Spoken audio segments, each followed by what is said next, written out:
Hello guys, the Empinated here. Welcome back to the Procedural Dungeon Generator tutorial. In this second part, we're going to set up the dungeon spawner to spawn additional rooms at each generated connection or hallway, in order to get a multiple room layout with a fully customizable size. Let's get started. Okay guys, let's open up the room generator to do a few modifications. Then create a new function called the entrance spawner to save a pre-selected vector in the entrance indexes array.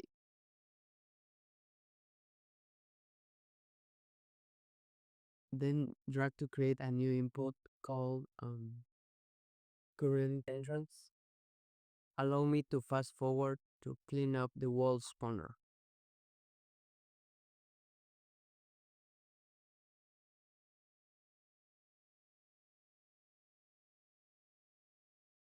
Next, add a boolean in the branch to distinguish the first room from the rest. Let's call it initial. Remember to make it instance editable and expose on spawn. Let's connect our recently created function to the false pin. Then create another variable called connection to entrance connected to the current entrance pin of the entrance spawner function. Make it instance editable and expose on spawn. Next, modify the top section of the function by connecting a branch next to the remove pin with a condition that takes the current array index, and if it is equal to 0, which corresponds to the front of the room, let's connect the current vector to a new local variable called connection location that goes in the true pin of the branch. To obtain the current location for the next room to spawn, conclude the function by calling a return node with an output pin of a vector value. Let's call it connection, and let's connect the connection location variable there. Then open up the connection spawner to create a new variable in the output of wall spawner called current connection to store the location of the next room to spawn. To stay organized, let's create a struct with three variables called s underscore transforms. Let's open it up and create the first variable called member location. It will be a vector of location. The next one will be called the member rotation, and it will be obviously a rotator.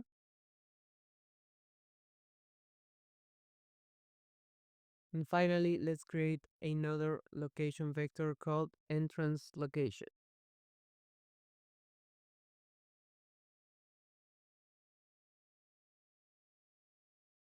Next, head over to the dungeon spawner blueprint. We need to restructure the function dungeon spawner to make it easy to understand. But first, we'll create a new function which will allow us to generate all the necessary transforms according to specific parameters. And it's called get member transforms. We're going to use the variables tile thickness and offset to get the transforms. I have prepared a diagram to make it easier to understand, which will appear somewhere on the screen. The first calculations consist in the difference between the offset and the tile thickness divided by 2 to create a new local variable called tile margin. So in my case, the offset value is 200 and the tile thickness value is 40. Then the tile margin will be 80.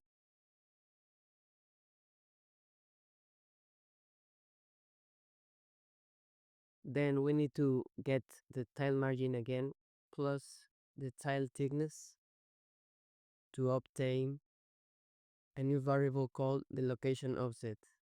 In my case, the value of this variable will be 120.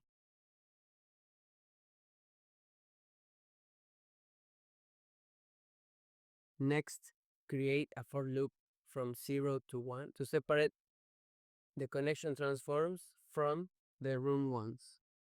Get the index output, and if it equals to 1, it means that the for loop is in the room loop. So let's create a boolean variable called isRoom to connect to the loop body. Next, after the declaration of this variable, we will need a second for loop from 0 to 3, matching each index of the directions array. This will ensure, obviously, that every possible direction is processed individually during the loop execution. Next, let's create a branch node to separate the room transforms from the connection ones using the boolean variable previously created as a condition. Next, let's switch on the index of the for loop to separate the case of each direction from 0 to 3 and connect it to the true node.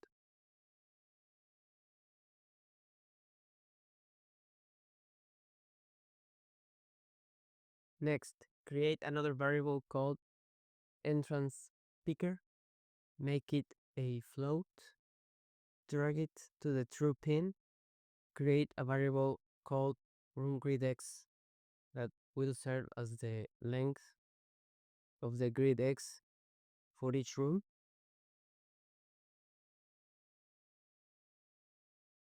Make it an integer.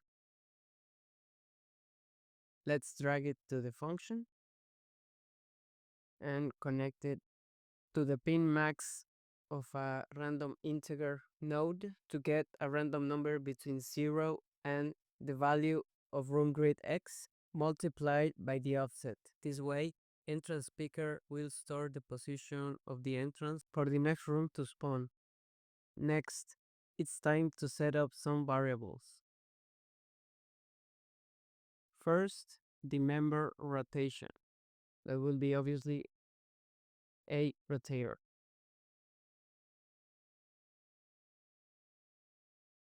Then the X and Y component of member location, they will be also a float.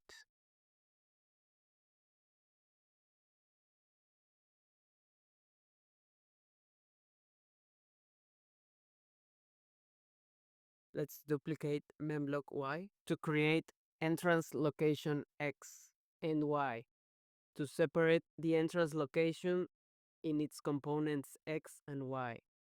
Allow me to fast forward to set up all the variables.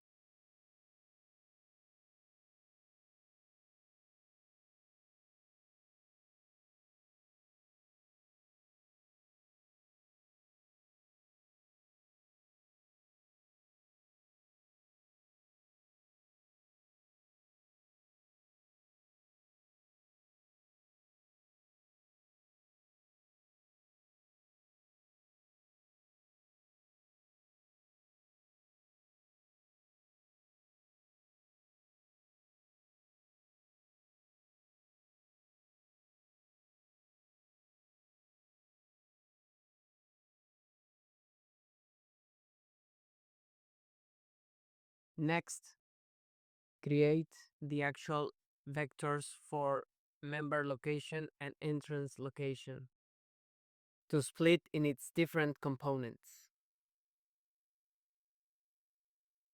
Let's drag it to the graph and split each struct pin to set up each of the components.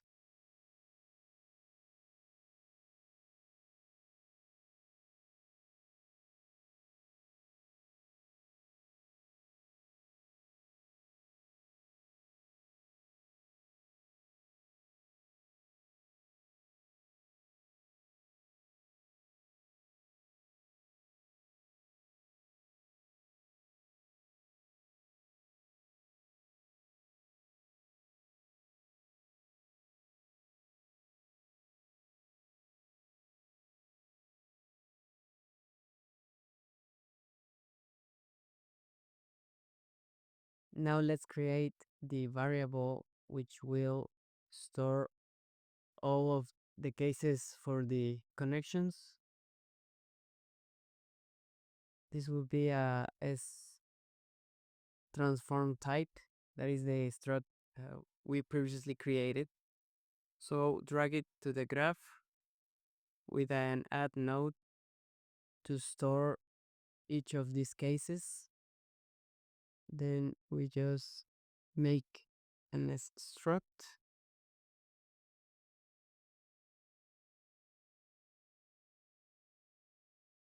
and drag each variable to its respective pin.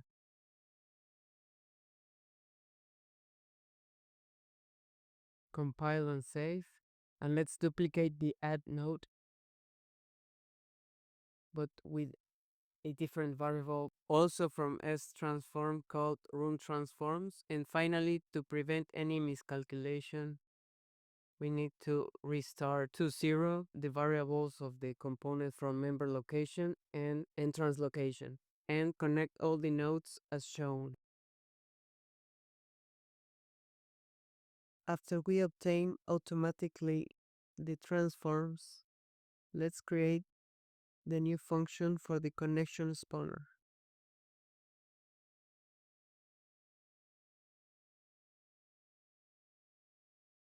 This function consists in a for each loop from an input array of vectors called just vector array.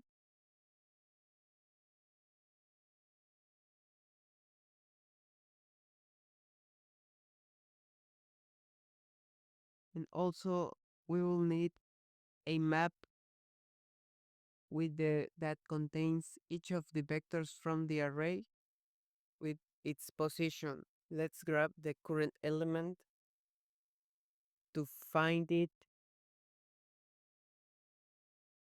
in the map, and let's save the index found in a local variable called current index. Let's connect it to the loop body. Let's drag into the function the connection transforms variable, and let's get the current index. Also, let's break the structs, and let's go to the dungeon spawner to copy the spawn actor with the actual configuration for the connections. Let's connect it after the current index, the member rotation to the transform rotation, and the member location plus the current array element to obtain the transform location.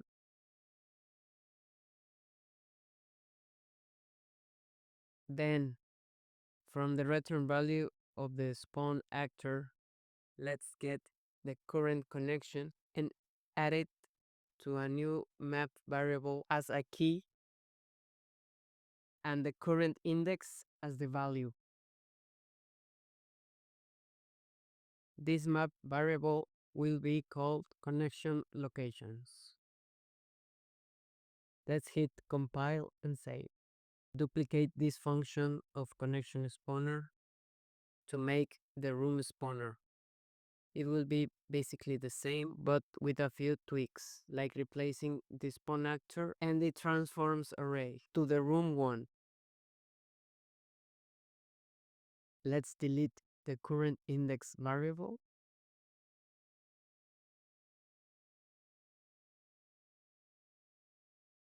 to connect directly the spawn actor corresponding to the room spawner to the loop body.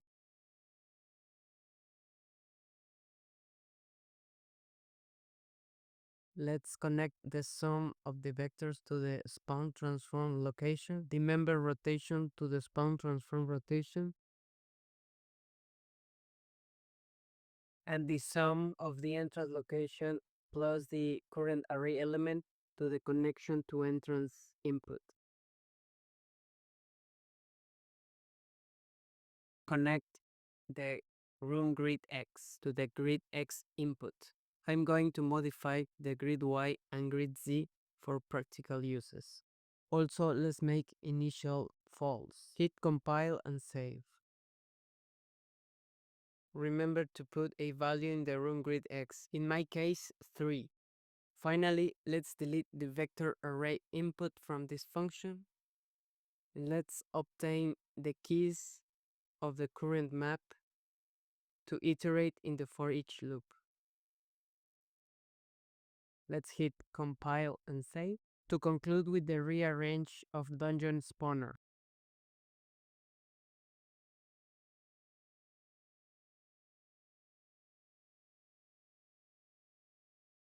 After the spawn actor of the first room, let's drag our connection spawner and connect the wall position and entrance indexes. Then drag the room spawner function and let's connect the connection locations map to the input. Hit compile and save. Finally, in the event graph, connect the getMember transforms to the event begin play before the dungeon spawner to obtain automatically the values of the variables. Hit play to test, and yeah, this is working. Each hallway or connection is connected to another room. Let's see it from the outside to get a clearer view of what we have accomplished. And yeah, as you can see, each hallway is connected to an additional room. This is it for now, guys. These few adjustments will bring us one step closer to a functional system of interconnected rooms, just like a real dungeon. But remember, we are still in progress, so there's more to come. Thank you so much for watching. Remember to follow me on X at DMPinated and leave a like and subscribe if you found this tutorial useful. Bye.